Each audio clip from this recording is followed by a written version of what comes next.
السلام عليكم ورحمة الله وبركاته.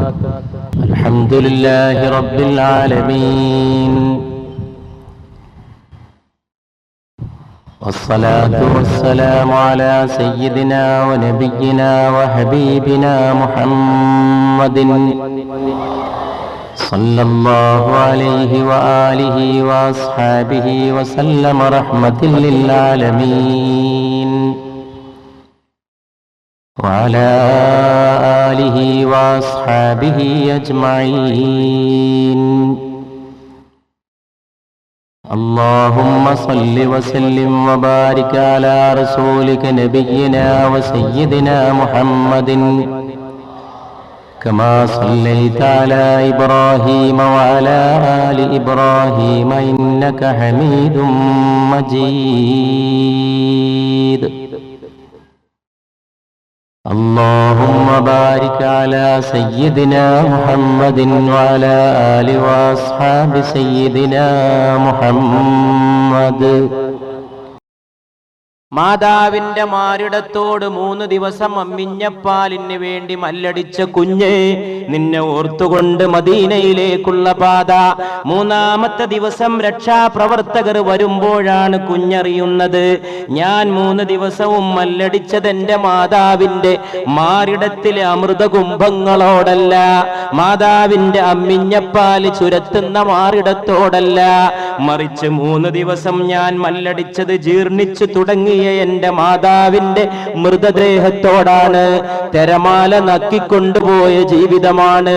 ദുരന്തമേ ദുരന്തം, കമ്പനമേ കമ്പനം, ദുരിതമേ ദുരിതം, അത്യാഹിതമേ അത്യാഹിതം, പ്രതിസന്ധിയേ പ്രതിസന്ധി, പ്രതിബന്ധമേ പ്രതിബന്ധം.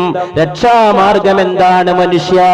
എല്ലാം ചവച്ചു തുപ്പിയ മനുഷ്യ, എല്ലാം ഊറ്റിയെടുത്ത മനുഷ്യ, 300 കോടി ജലക്ഷാമം കൊണ്ട് ദുരിതം അനുഭവിക്കേണ്ടി വരുമെന്ന മുന്നറിയിപ്പ് കിട്ടിയിട്ടും ഭൂഗർഭത്തിലെ ജലം ഊറ്റിയെടുത്ത് വിഷമാക്കി വിറ്റിട്ട് തിന്ന് മുടിച്ച് തടിച്ചു കൊഴുക്കുന്ന ലോക കുത്തക കമ്പനികളുടെ മുമ്പിൽ നിസ്സഹായനായ മനുഷ്യ, പാവം മനുഷ്യൻ, ദുഃഖിക്കുന്ന മനുഷ്യൻ, തപിക്കുന്ന മനുഷ്യൻ, വിലപിക്കുന്ന മനുഷ്യൻ.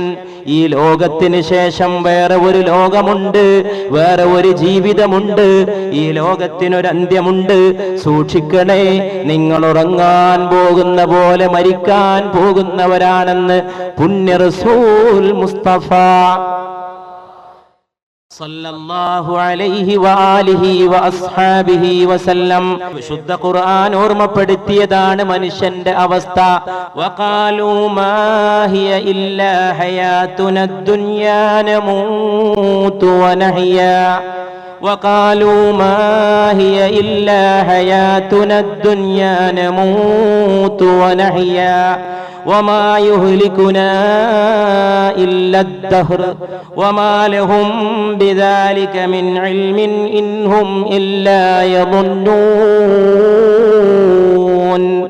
വഖാലു, ദൈവനിഷേധികളും സത്യനിഷേധികളും പറഞ്ഞിടുമല്ലോ നബിയേ മുസ്തഫ സല്ലല്ലാഹു അലൈഹി വസല്ലം, വഖാലു, അവര് പറഞ്ഞു, മാഹിയ ഇല്ലാ ഹയാതുനദ് ദുനിയാ, ജീവിതമെന്ന് പറഞ്ഞാൽ ഈ ഐഹിക ജീവിതം മാത്രമാണ്, ഇവിടെ കാണപ്പെടുന്ന ഈ ജീവിതം മാത്രമാണെന്ന് സത്യനിഷേധികൾ പറഞ്ഞു.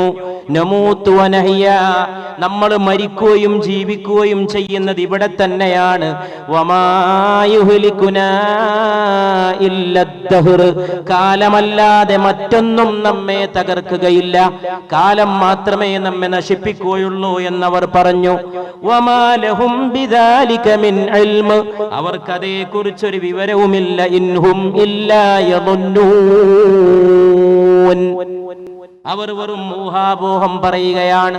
പ്രാദേശിക ലോകാവസാനങ്ങൾ സംഭവിക്കാൻ തുടങ്ങുമ്പോ ഒരു സാർവലൗകികമായ അന്ത്യപ്രളയത്തെ നിഷേധിക്കാൻ കഴിയാത്ത അവസ്ഥയിലേക്ക് മനുഷ്യനെ പ്രകൃതി എത്തിച്ചിട്ടുള്ള ഒരു സാഹചര്യത്തിലാണ്, ഒരു നെരിപ്പോടിന്റെ മുകളിലാണ് നമ്മുടെ ജീവിതം.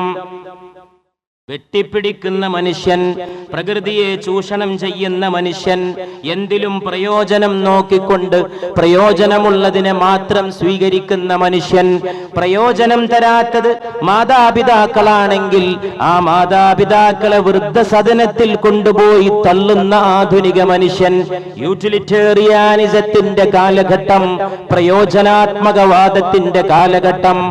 പ്രയോജനാത്മകത, പ്രയോജനമുള്ളതിനെ മാത്രമേ നിലനിർത്താവൂ.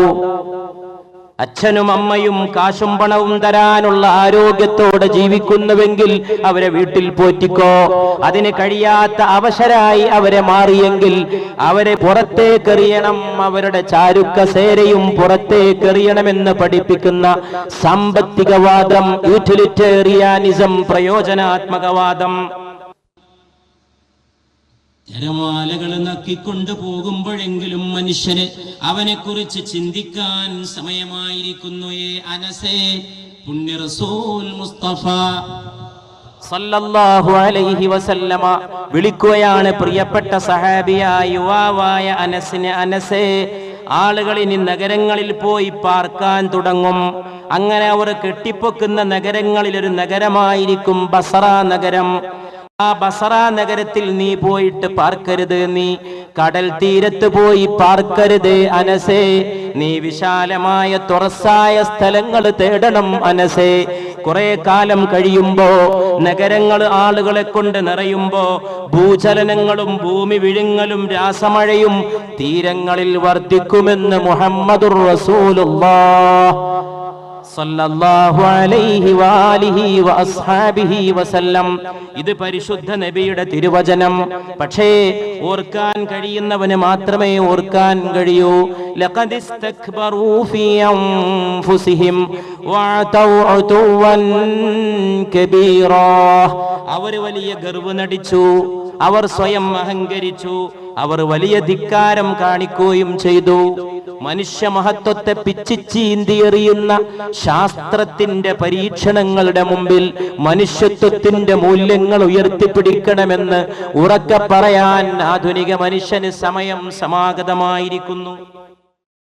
ഭ്രൂണനിർമ്മാണമാണ് ഇന്നത്തെ ശാസ്ത്രജ്ഞന്റെ ഇഷ്ടവിനോദം. ഭ്രൂണനിർമ്മാണം, മാതാവിന്റെ ഗർഭാശയത്തിൽ രൂപം പ്രാപിക്കുന്ന എംബ്രിയോ, ആ എംബ്രിയോവിനെ ഫാക്ടറിയിൽ നിർമ്മിക്കുന്ന പോലെ ലബോറട്ടറിയിൽ നിർമ്മിക്കുന്ന ആധുനിക ശാസ്ത്രജ്ഞൻ. അങ്ങനെ പിതൃത്വമില്ലാതെ പിറക്കുന്ന മക്കൾ, മാതാപിതാക്കളില്ലാതെ ജന്മമെടുക്കുന്ന മക്കൾ. ഭ്രൂണനിർമ്മാണത്തിനെതിരെ ലോകത്തിലെ നിയമനിർമ്മാണ സഭകൾ ജാഗ്രത പാലിക്കണമെന്ന് ഓർമ്മപ്പെടുത്താൻ, അതിനുവേണ്ടി മൂല്യങ്ങളിലേക്കൊരു തിരിച്ചുപോക്ക് സാധിക്കാൻ. മാർച്ച് 22 ലോക ജലദിനം. മദീനയിലേക്കുള്ള പാതയിൽ ഇരുന്നു കൊണ്ട് ലോകത്തെ ഇന്ന് ഏറ്റവും അലട്ടുന്ന മനുഷ്യന്റെ ദുഃഖങ്ങളെ കുറിച്ച് ആലോചിക്കുമ്പോൾ മറക്കാൻ കഴിയാത്ത ദിനം മാർച്ച് 22 ലോക ജലദിനം. ലോകത്ത് മുഴുവൻ വെള്ളത്തിന്റെ മഹാത്മ്യത്തെ കുറിച്ച് ഓർമ്മപ്പെടുത്താൻ ഒരു ദിവസം. ആ മാർച്ച് 22 ശേഷം 2015 മാർച്ച് 22 വരെയുള്ള കാലഘട്ടം ജലദശകം. വെള്ളത്തിന്റെ പ്രാധാന്യത്തെക്കുറിച്ച് മാത്രം മനുഷ്യരാശിയെ ഓർമ്മപ്പെടുത്താൻ ഒരു 10 കൊല്ലം. ജലദശകം, ദ ഡിക്കേഡ് ഓഫ് വാട്ടർ. വെള്ളത്തിന്റെ പ്രാധാന്യത്തെക്കുറിച്ച് ഓർമ്മപ്പെടുത്താൻ, അതിനെക്കുറിച്ച് പഠനം നടത്താൻ ഒരു 10 കൊല്ലം. എന്താണ് ആ 10 കൊല്ലത്തിനിടയിൽ പരിഹരിക്കപ്പെടേണ്ടത്? 200 കോടി വരുന്ന ജനങ്ങൾക്ക് ഇപ്പോൾ തന്നെ കുടിവെള്ളമില്ല. കഴിഞ്ഞ 1.5 നൂറ്റാണ്ടിനിടയിൽ 2 ഡിഗ്രി സെൽഷ്യസ് ചൂട് ഉയർന്നിരിക്കുന്നു. ഹിമാലയത്തിലെ മഞ്ഞ് ഉരുകാൻ തുടങ്ങിയിരിക്കുന്നു. അതിന്റെ ഫലമായിട്ട് വലിയ വെള്ളപ്പൊക്കങ്ങൾ വരും കാലങ്ങളിൽ സംഭവിക്കാൻ സാധ്യത വർദ്ധിച്ചിരിക്കുന്നു.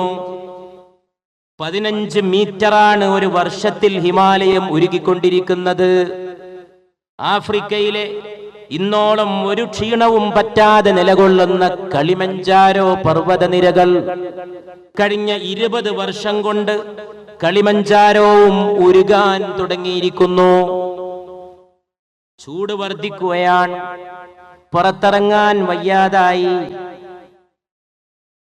പട്ടാപ്പകൽ ജോലി ചെയ്യുന്ന പാവങ്ങൾക്ക് പുറത്തിറങ്ങിയിട്ട് അവരുടെ ഉപജീവനത്തിന് വേണ്ടി അധ്വാനിക്കാൻ വയ്യാതായി.